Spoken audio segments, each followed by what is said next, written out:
जय हिंद दोस्तों। तो आप सभी का स्वागत है हमारे YouTube चैनल गुरुड़ पर। तो आज हम लोग स्पेशल टेस्ट नंबर 14 करने जा रहे हैं। इसके अंदर हम 700 नंबर क्वेश्चन तक डिस्कस करेंगे। तो आज का जो पहला क्वेश्चन देखते हैं। आज का पहला क्वेश्चन है कि यूनेस्को की जो वर्ल्ड हेरिटेज है उसमें किसे शामिल किया गया है। तो वर्तमान में जो यूनेस्को की वर्ल्ड हेरिटेज है वो 40वीं नंबर की वर्ल्ड हेरिटेज में शामिल किया गया है। और किसे शामिल किया गया है, तो ये किया गया है धौलावीरा को शामिल किया गया है। धौलावीरा कहाँ पर है? गुजरात के अंदर स्थित है। गुजरात के अंदर है धौलावीरा और यूनेस्को की वर्ल्ड हेरिटेज में शामिल किया गया है 2021 के अंदर। अगला क्वेश्चन है, जूते हुए खेत के प्रमाण कहाँ से मिलते हैं। तो जूते हुए खेत के प्रमाण मिलते हैं कालीबंगा से। कालीबंगा कहाँ पर है? राजस्थान के अंदर है, हनुमानगढ़ के अंदर कालीबंगा है, राजस्थान के हनुमानगढ़ में। और यहाँ से जूते हुए खेत के प्रमाण मिलते हैं। अगला क्वेश्चन है, मनके बनाने का कारखाना कहाँ से मिलता है, यानी मनके बनाने का जो कारखाना है इसके प्रमाण कहाँ से मिलते हैं। तो इसके प्रमाण मिलते हैं चन्हुदड़ो जो है, चन्हुदड़ो जो स्थान था यहाँ से मनके बनाने का कारखाने का प्रमाण मिलता है। अगला क्वेश्चन है, कांग्रेस की स्थापना कब हुई थी। तो जो कांग्रेस है इसकी स्थापना हुई थी 1885 के अंदर, 1885 में हुई थी। और कहाँ पर हुई थी? मुंबई अधिवेशन अधिवेशन इसका पहला हुआ था। यहाँ पर इसकी स्थापना की गई थी। किसके द्वारा? ए.ओ. ह्यूम के द्वारा इसकी स्थापना की गई थी। ए.ओ. ह्यूम के द्वारा इसकी स्थापना की गई थी। अगला क्वेश्चन है, रक्त समूह की खोज किसने की थी। तो जो रक्त समूह यानी ब्लड ग्रुप है इसकी खोज किसने की थी। तो ये की थी कोल लैंडस्टीनर ने। कोल लैंडस्टीनर ने रक्त समूह की खोज की थी। अगला क्वेश्चन है, रक्त परिसंचरण तंत्र का प्रतिपादन किसने किया था। रक्त परिसंचरण तंत्र है इसका प्रतिपादन किया था विलियम हार्वे ने। विलियम हार्वे जो वैज्ञानिक थे इन्होंने रक्त परिसंचरण तंत्र की खोज की थी। अगला क्वेश्चन है, भगवान बुद्ध ने अपना पहला उपदेश कहाँ पर दिया था। तो ये दिया था सारनाथ के अंदर। सारनाथ के अंदर पहला उपदेश दिया था। और पहले उपदेश को क्या कहते थे? धर्म चक्र परिवर्तन। धर्म चक्र परिवर्तन, पहले उपदेश को कहते हैं धर्म चक्र परिवर्तन। अगला क्वेश्चन है, विरूपाक्ष मंदिर कहाँ पर स्थित है। तो जो विरूपाक्ष मंदिर है यह है कर्नाटक के अंदर स्थित है, विरूपाक्ष मंदिर। अगला क्वेश्चन है, कैलाश मंदिर कहाँ पर स्थित है। तो जो कैलाश मंदिर है यह है महाराष्ट्र के अंदर स्थित है, महाराष्ट्र के अंदर है कैलाश मंदिर स्थित। अगला क्वेश्चन है, बुलंद दरवाज़ा कहाँ पर स्थित है। तो जो बुलंद दरवाज़ा है यह है फतेहपुर सीकरी के अंदर स्थित है, बुलंद दरवाज़ा। अगला क्वेश्चन है, चित्रकला का स्वर्ण काल किसे कहा जाता है, यानी चित्रकला का जो स्वर्ण काल है वो किसके शासनकाल को कहा जाता है।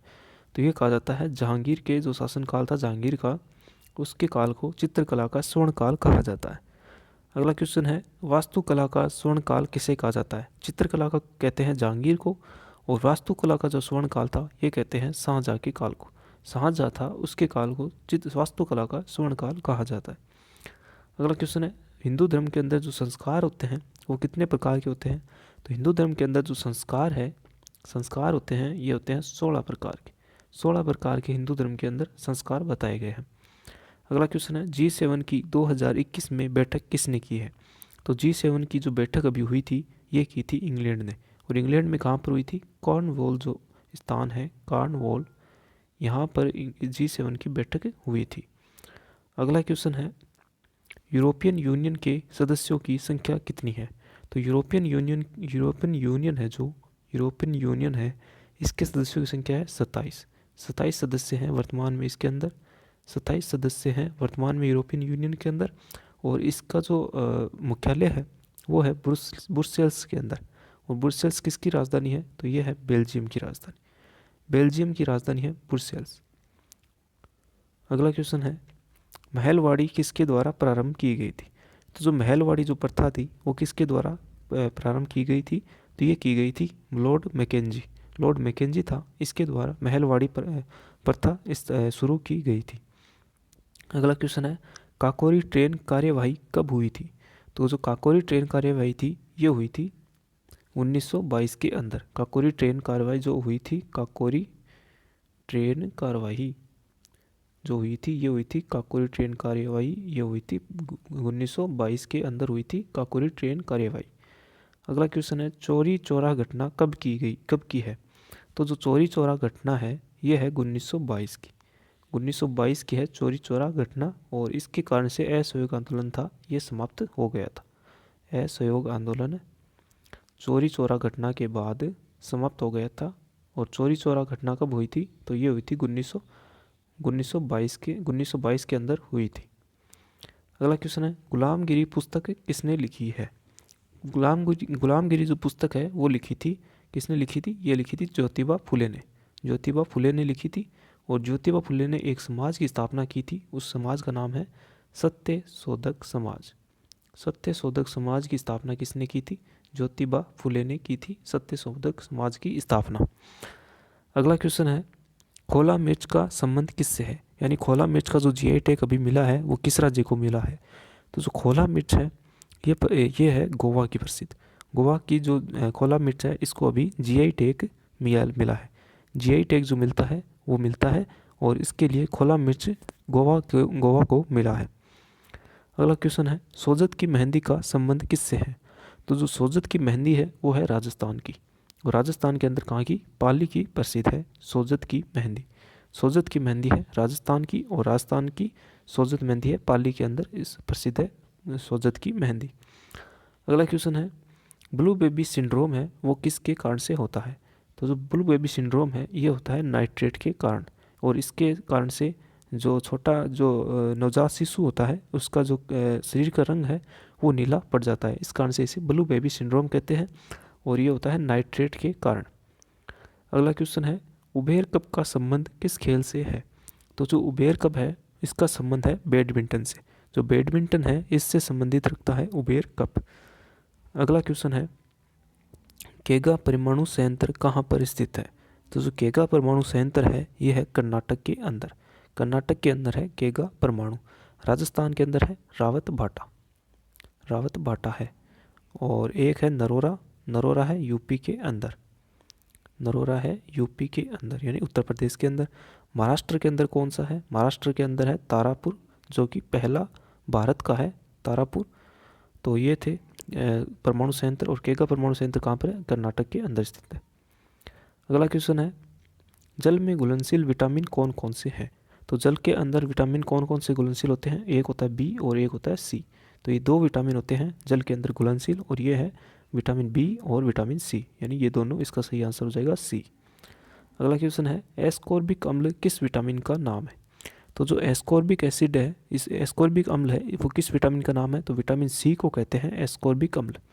विटामिन जो सी है इसको कहते हैं एस्कॉर्बिक अम्ल। एस्कॉर्बिक अम्ल है विटामिन सी का।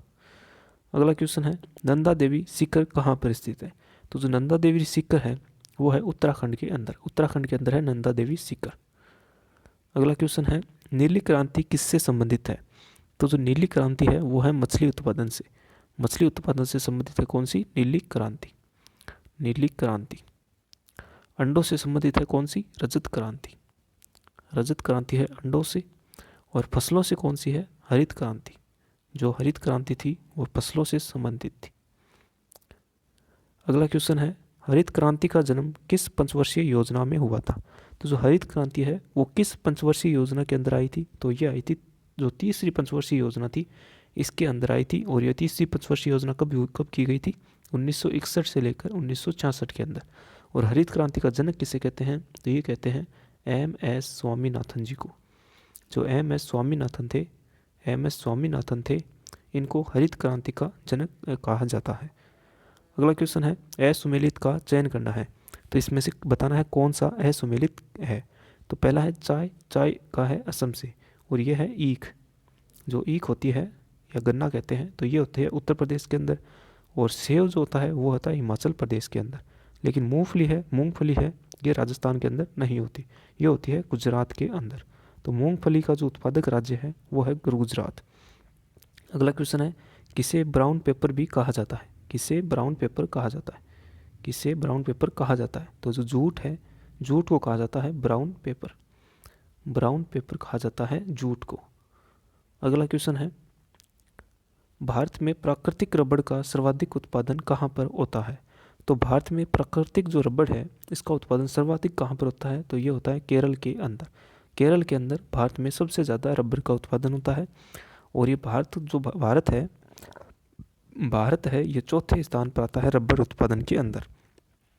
रबड़ उत्पादन में भारत चौथे स्थान पर आता है। अगला क्वेश्चन है, बादलों की रात बादलों की रात की अपेक्षा साफ मौसम की रात में अधिक ठंड होती है। तो इसका क्या कारण है? तो इसका कारण है विकिरण। विकिरण के कारण बादलों की रात में जो मौसम है वो अधिक गर्म होता है। तो इसका कारण है कि बादलों के जो होते हैं, बादल होते हैं, बादल के होने पर जो पृथ्वी द्वारा परावर्तित जो विकिरण होती है वो उसमें ऊपर वायुमंडल में नहीं जा पाती और वापस से पृथ्वी के ऊपर आ जाती है। इस कारण से जो भी उसमें ऊपर जाती है वो वापस पृथ्वी के ऊपर आ जाती है। इस कारण से यहाँ पर गर्मी होगी, यहाँ पर गर्मी होती है। और अगर बादल नहीं होते तो ये विकिरण सीधा है ये बाहर निकल जाता, वायुमंडल के अंदर चला जाता, तो यहाँ पर क्या हो जाती, ठंड हो जाती। अगला क्वेश्चन है, ध्वनि नहीं गुजर सकती। तो ध्वनि किसके अंदर से नहीं गुजर सकती? तो ये निर्वात के अंदर से नहीं गुजर सकती, क्योंकि यहाँ पर माध्यम की अनुपस्थिति है, माध्यम नहीं होता निर्वात के अंदर, तो इस कारण से ध्वनि नहीं गुजर सकती। अगला क्वेश्चन है, किस अभिक्रिया में सबसे ज़्यादा हानिकारक विकिरण पैदा करता है? तो सबसे ज़्यादा हानिकारक विकिरण है वो करता है विखंडन अभिक्रिया के अंदर होता है हानिकारक विकिरण। और जो संलयन अभिक्रिया है, जो हाइड्रोजन बम है, ये बनाया जाता है संलयन अभिक्रिया के द्वारा। हाइड्रोजन बम है वो संलयन अभिक्रिया के ऊपर कार्य करता है। अगला क्वेश्चन है, ध्वनि की चाल सबसे तेज किसके अंदर होती है? तो ध्वनि की जो चाल है वो सबसे तेज जो होती है, ध्वनि की चाल सबसे तेज किसके अंदर होगी? तो ये हो जाएगी स्टील के अंदर। स्टील के अंदर सबसे ज़्यादा तेज ध्वनि की चाल होती है। लोहे के अंदर भी होती है, लेकिन लोहे से ज़्यादा होती है स्टील के अंदर। अगला क्वेश्चन है, सेकंड के लोलक जो लोलक है उसका काल अवधि कितनी होती है? तो इसकी जो काल अवधि होती है वो होती है 2 सेकंड। 2 सेकंड होती है सेकंड के लोलक की अवधि। अगला क्वेश्चन है, असुमेलित का चयन करना है। तो असुमेलित का चयन करना है तो वाष्पन क्या होता है? द्रव से गैस में परिवर्तन, वाष्पन होता है। उद्रवपातन क्या होता है? ठोस से सीधा गैस के अंदर परिवर्तन हो जाता है उद्रवपातन। और हिमीकरण क्या होता है? ठोस से गैस के अंदर, ठोस से गैस के अंदर होता है। लेकिन पिघलना क्या होता है? द्रव से गैस नहीं होता, ये होता है गैस से द्रव। गैस से अगर हम द्रव के अंदर परिवर्तित कर दें तो ये हो जाता है पिघलना। अगला क्वेश्चन है, एक बार किसके बराबर होता है? तो एक बार है वो किसके बराबर होगा? तो ये हो जाएगा 10⁵ पास्कल के बराबर होता है एक बार। अगला क्वेश्चन है, जब कोई पिंड वायुयान से गिराते हैं तो इसकी त्वरण पर क्या प्रभाव पड़ेगा? यानी कम होगा, ज़्यादा होगा या समान होगा या कह नहीं सकते। तो अगर हम किसी पिंड को वायुयान से गिराते हैं तो इसका जो त्वरण का मान है ये बढ़ जाएगा, त्वरण क्या है, अधिक हो जाएगा। अगला क्वेश्चन है, बीसीजी का टीका नवजात को कब लगाया जाता है? यानी बेसिलस कालमेटजुगुरिन जो टीका है यानी बीसीजी है, इसका टीका कब लगाया जाता है? तो ये लगाया जाता है जन्म के तत्काल बाद, यानी जन्म के थोड़े से समय के बाद लगा दिया जाता है, यानी 10 से 15 दिनों के बाद नवजात को ये टीका लगा दिया जाता है। अगला क्वेश्चन है, कैंसर के निदान में कौन सा परीक्षण होता है? तो कैंसर के निदान के अंदर बायोप्सी की जाती है, बायोप्सी की जाती है, कैंसर के निदान में की जाती है। ठीक है। अगला क्वेश्चन है, चेचक के टीकाकरण में समावेश किया जाता है। जो चेचक का टीका है इसके अंदर कौन से जो किस प्रकार के वायरस का समावेश किया जाता है? तो इसके अंदर किया जाता है दुर्बल वायरस का, यानी इसके अंदर मर्त भी नहीं होता और दुर्बल वायरस जो होता है वो इसके टीके के अंदर होता है। अगला क्वेश्चन है, विटामिन B6 की कमी से कौन सा रोग हो जाता है? तो विटामिन B6 की कमी से हो जाता है कौन सा? अरक्तता जो होता है वो विटामिन B6 की कमी से हो जाता है। विटामिन B6 का रासायनिक नाम है पायरोक्सिन, इसको कहते हैं पायरोक्सिन, और इसकी कमी से हो जाता है कौन सा रोग? अरक्तता यानी एनीमिया।